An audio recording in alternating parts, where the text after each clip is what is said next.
Hello everybody and welcome to the final episode of Vlogmas. Now, we technically said our goodbyes on the last vlog, which was a winter styling video that if you haven't seen yet, I will make sure to leave linked up here for you. But this one I'm filming before for you, although it's going up after. Today I have my Preloved luxury wish list to share with you. Many of these items are on the higher price point, and sometimes if we turn to the Preloved market, we might as well find some really good bargains, and it can be a really nice option to be able to enjoy a luxury good at a fraction of the initial price point. Before we dive into this video, I wanted to present you the partner that I have for this video that is legit Grails. The regulars in here will know what I'm talking about already. They're an online-based luxury goods authentication service. The reason I love them so much is because they are not affiliated with any of the brands that they authenticate, so they're 100% impartial, which to me means shopping with 100% peace of mind. When shopping for second-hand luxury, like on all of the items that I'm going to be sharing with you today, whether the item is good or pre-loved, if it's on the resale market, I'm going to be turning to legit Grails before purchasing. This way I can have an extra dose of reassurance regarding the pieces that I want to get, since obviously with the rise of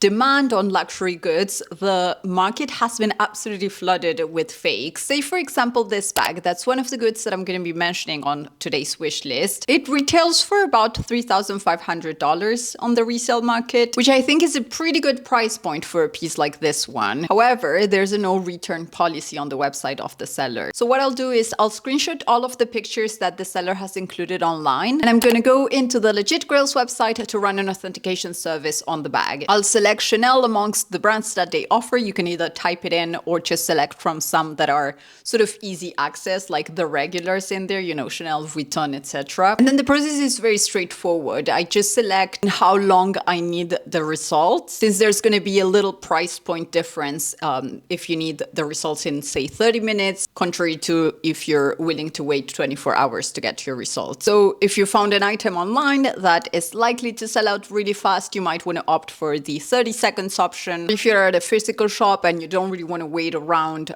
you might as well want to opt for a quicker option. I'm then going to upload all of the pictures that I screenshotted from the Chanel bag, showing the overall bag, the brand label, the holographic logo with the serial number, the hardware. I'm going to submit them to legit Grails, and I'm going to wait for them to work their magic. On their end, they use a combination of in-house experts along with artificial intelligence to determine the authenticity of the bag. Once you get your results, they'll let you know if the piece is authentic or not, and if it is, it will be accompanied with a certificate of authenticity. As usual with them, I do have a discount code to share with you. It's TSD15, and it will get you 50% off any authentication on their site. I've also authenticated shoes with them, clothes, small leather goods, and it's most definitely worth taking a look at it if you're thinking of spending some of your holiday money on Preloved luxe these days. Let's crack on this list. It's mainly luxury bags with a sprinkle of other accessories. Starting off by the gorgeous Symmetry bags by Savette. The New York-based leather brand has been positioning itself as a strong player in the bags department the last couple of years. I love how slick, elegant, and minimal they are. The top handle also provides a beautiful sort of hand gesture for the wearer. In my opinion, just adds a little touch of like regal allure to the person carrying the bag. The price point of this two I currently found on the resale market is really good and almost half off, which is what I would consider a bargain. The next bag I found was this one by Khaite. I just love the nonchalant vibes of this model. Deconstructed while still being bold, and it has the most amazing touch of rock and roll vibes to it. I also found the matching belts to this bag in different sizes, which are not always available on their website. I think with a bag like this, you're obviously opting for one of those when you know type of accessories. But at the same time, even if it's a bold and kind of in your face type of accessory, I still think that studs are one of those cyclical type of trends that just keep coming back. I remember having bags like this back in 2007, then again another sort of era in 2010, 2011, and now we're seeing them all over the place last couple of years, and I really think that they're not really going anywhere around, so I think they're great timeless sort of staple pieces to have in your collection. I've been eyeing the Panthère watch by Cartier for a while now. I'm hesitating between the double-colored option or the full stainless steel option. I think any of them Totem will bring a little bit of interest to my otherwise always yellow gold stack of jewelry. I'm also wondering about going pre-loved for this particular purchase, since I feel like even if Cartier watches hold, I would say, a big chunk of their initial purchase value, the panthère model in particular is not one to hold its entire value or to even increase in value. On the resale market, I mean, obviously we all know that Cartier has annual price increases like all luxury brands do lately. And I think this particular model is going to be easy to find from the resale market at a more affordable price point and still in a great condition. Now the question is, which option do you think is nicer? The Demelier New York Midi shearling option is such a cute design for the colder months. We're still currently deciding if we're going to be spending New Year's in the mountains or in a city. And if we do end up doing the mountains, I think a bag like this one might be very appropriate for those type of mountainy looks. And since it's currently sold out on their website, the pre-loved market it is. The Tilok leather crossbody bag from Totem is also another one that's got my eye from one of those mid-lux brands that I adore. Everything I've gotten from them throughout the past years has lasted me so incredibly well. So I'm very curious to try a bag from Totem one day. And I think this is the model I'm gonna end up going for, whether that's from the pre-loved market or from their new pre-spring collection. Oh my goodness, can we say pre-spring already? Is that even legal on YouTube? They propose it in the most sumptuous black pony hair option, which I find absolutely exquisite. Neos, it's also a great affordable luxe brand, and I just love how soft and sumptuous their leathers are. I have this other model right here from them. So I'm thinking if I love this one that much, I might as well just try and dive into some of the other models from the brand. On the bags department, I've also been eyeing a couple of other options from Chanel. I would like something different from what I already own. So I'm thinking either going for a pop of color or perhaps a full-on patent leather style like the one I showed you earlier. Alternatively, I'd also really like a top handle bag from Chanel, like a black caviar leather quilted bag. They do have one right now on their current collection that looks like that. So I might want to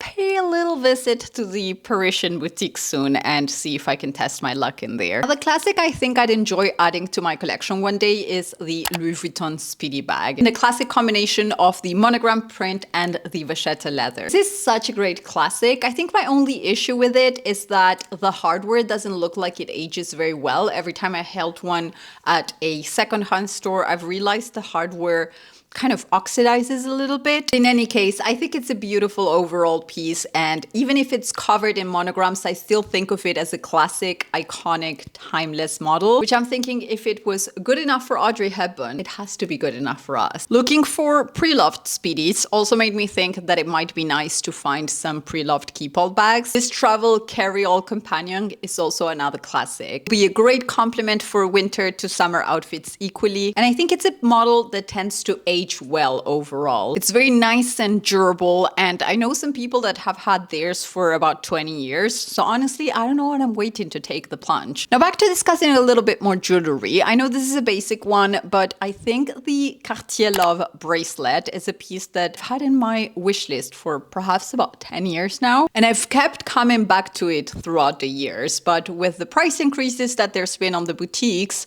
I'm thinking the pre-loved market might be a really good way to go. Same as when it comes to the 10 motif vintage Alhambra necklace from Van Cleef & Arpels. I would really like either a malachite one or a tiger's eye one. At this point, I basically went down a jewelry rabbit hole and ended up searching for the Tiffany's iconic legally blonde bracelet, you know, from the Return to Tiffany's collection that I wanted so bad when I was young. And I ended up finding it on the pre-loved market for a third of its retail price. Like, fair enough, it could use a little bit of a polish, but honestly, most boutiques today offer this as a complimentary service. So I think it's a great find if you're into this model too. Same as the Elsa Peretti bone cuff in silver. This is another gorgeous statement Tiffany's piece. It keeps increasing in retail value. However, I managed to find it at almost 50% off on the resale market, which seems like a pretty good deal if you ask me. And yes, it could also use with a little bit of a polish, but I'm gonna use the same argument as before. Most boutiques offer this as a complimentary service nowadays, so I think that should be all right. Another piece I've been eyeing is the light colored Birkin, either in A35 as a sort of carry-all, big travel, everyday bag, or in a 25, which I don't yet have in my collection and I find so cute. Obviously, price point with this one's on the resale market is a little bit more prohibited, so I might just keep on patiently waiting on another wish list. Talking about investment pieces, there's been quite a lot of speculation regarding possible price increases in Polène in the near future, since the owner of LVMH purchased quite a bit of the brand, and normally as soon as LVMH touches a brand, price increases follow. So hear me out. I was thinking, instead of getting one from the boutique, it might be a good time to get some on the resale market at a discounted value. And as long as I find some that are quite reduced from the original retail value, I might be able to save them safely and then resell them in the near future once those price increases have taken place. Just a little idea I've been toying with. To finish things off, I've found some beauties from Bottega Veneta, which is always a good idea in my opinion. The intricciato leather technique is so iconic and timeless. Whether going for the classic Jodie model or a little pouch in the color of the season, I think an option like this is soon going to make its way into my collection. Alright you guys, now yes, this time it's goodbye until the new year. So even if I said it already on the last video, this is the one you're actually watching last. And I'm gonna say it again for those of you that haven't yet watched the last video. I want to give you all a massive thank you for all your support this year. Interacting with you on a weekly basis has truly become one of my most cherished moments of the week, and I'm immensely grateful for each and every single one of you that's decided to join me on this journey. I wish you all the most beautiful end of your year holidays. Wherever you are, whatever you're doing, may the universe bring loads of peace and love to you and your loved ones. I hope you enjoyed yourselves around here as much as I did this year. And if you're not done, I'll leave you 2 more in here so you can binge a little bit more. I'll see you on 2025. Bye!